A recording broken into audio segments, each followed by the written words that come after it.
जो पाली राजस्थान से हैं। स्वागत है सरोज जी आपका। कैसे हो? नमस्ते सर। नमस्ते। कैसी हो सरोज जी? सर मैं बिल्कुल ठीक हूँ।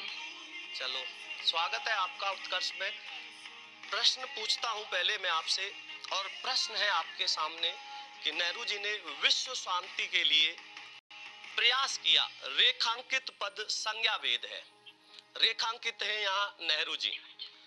जातिवाचक संज्ञा, व्यक्तिवाचक संज्ञा, भाववाचक संज्ञा या निजवाचक संज्ञा? नंबर 2 क्या होगा?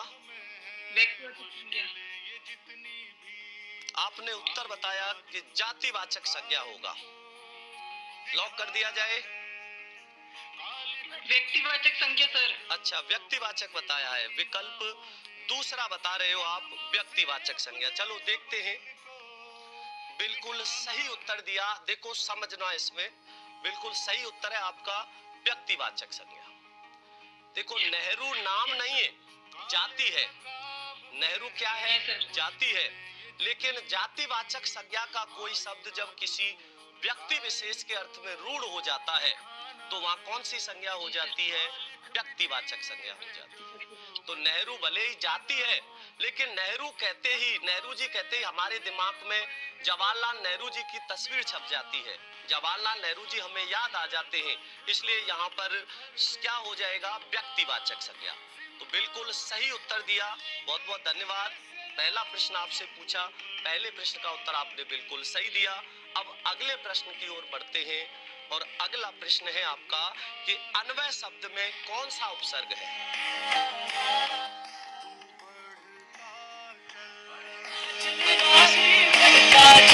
उपसर्ग है।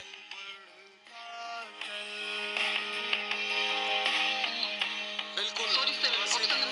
यूट्यूब पे कुछ कमेंट आ रहे हैं कि सर 19 नंबर जो क्वेश्चन था वो बिल्कुल सही था, वो गलत हो गया है, तो डिम्पल जी को 100 रुपए मिलने चाहिए। बिल्कुल मैं कह रहा हूँ डिम्पल जी को 100 रुपए बिल्कुल मिलेंगे।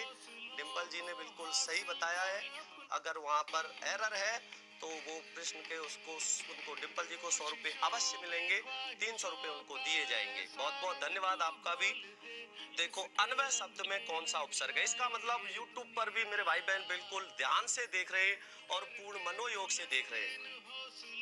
बिल्कुल। Option number 2। अन्वय शब्द में कौन सा उपसर्ग है? अन, अनु, अन और ए। तो आपने बताया है कि इसका विकल्प 2 है, अनु। देखते हैं आगे। बिल्कुल सरोज जी आपने बिल्कुल सही उत्तर दिया। इसका उत्तर अनु ही होगा, क्योंकि अनु धन अय जोड़ के क्या बना है? अन्वय बना है। और अन्वय में जो उपसर्ग होगा वो कौन सा होगा? अनु उपसर्ग होगा। तो अनु उपसर्ग है। बिल्कुल सही उत्तर दिया है आपने, बहुत बहुत धन्यवाद आपका। बिल्कुल सही उत्तर है आपका। अगले प्रश्न की ओर बढ़ते हैं, और अगला प्रश्न है मैं अभी आ रहा हूं। प्रश्न है मैं अभी आ रहा हूं वाक्य में रेखांकित पद में कौन सा क्रिया विशेषण है? कालबोधक, स्थान बोधक, परिमाण बोधक या रीति बोधक? अभी आ रहा हूं, यहाँ पर पूछा क्या गया है कि मैं अभी आ रहा हूं, तो क्या होगा इसका सही उत्तर? Option number first. आप बता रहे हो कि कालबोधक होगा।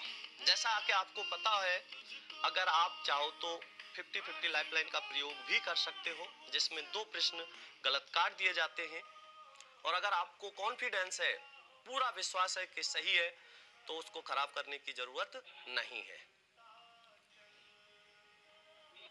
क्या होगा सही उत्तर? ऑप्शन नंबर फर्स्ट, कालबोधक। चलो देखते हैं। सरोज जी आपका उत्तर बिल्कुल सही है, कालबोधक ही होगा। क्रिया विशेषण है पूछा है, और कालबोधक क्रिया विशेषण होगा, क्योंकि यहाँ पर अभी समय का होता है। और समय का किस में होता है?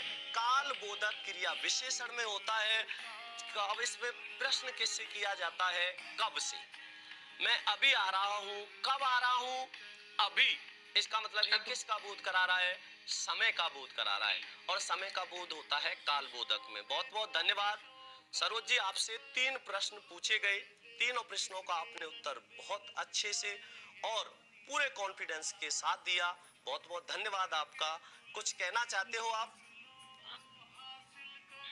जी सर, मैं रीट वाले भाई बहनों के लिए कुछ बोलना चाहूंगी। बिल्कुल मोटिवेशन रीट कविता के वालों रूप के लिए तो जरूर बोलो, क्योंकि वो जुड़े हुए हैं, वो जुटे हुए हैं अपनी तैयारी में। उनकी डेट फिक्स हो गई है 25 अप्रैल।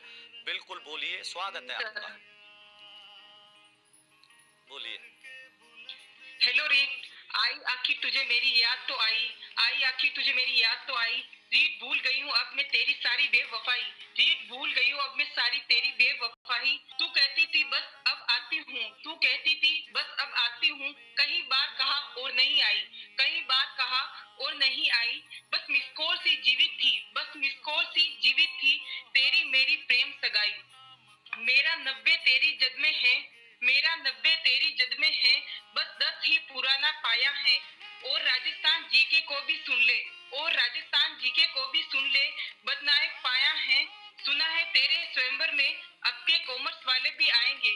सुना है तेरे स्वयंवर में अब के कॉमर्स वाले भी आएंगे।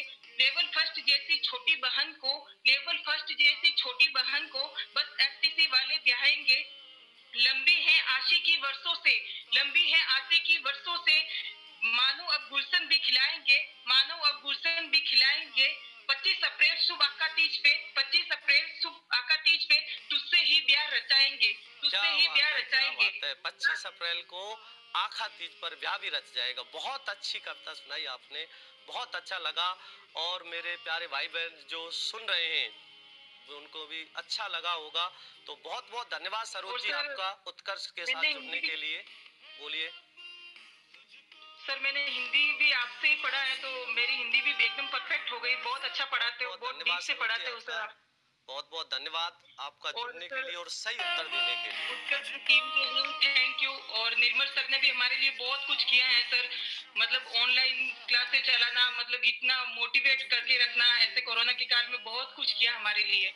बिल्कुल बिल्कुल, बहुत अच्छा लगा आपसे जुड़ के। तो बहुत बहुत धन्यवाद सरोज जी, हमेशा बढ़ते रहो, आगे बढ़ते रहो। एक लाइन और बोलना चाहूंगी मोटिवेशनल के लिए। स्वागत है।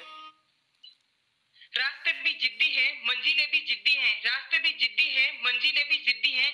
देखते हैं कल क्या होगा, देखते हैं कल क्या होगा, हौसले भी जिद्दी हैं। बहुत बहुत बढ़िया। बिल्कुल, हौसले अगर आपके बुलंद हैं तो आपके लिए कुछ भी असंभव नहीं है। हौसलों को अपना बना के रखो। तो बहुत बहुत शुभकामनाएं आपके लिए मेरी तरफ से, उत्कर्ष परिवार की तरफ से। बहुत बहुत धन्यवाद।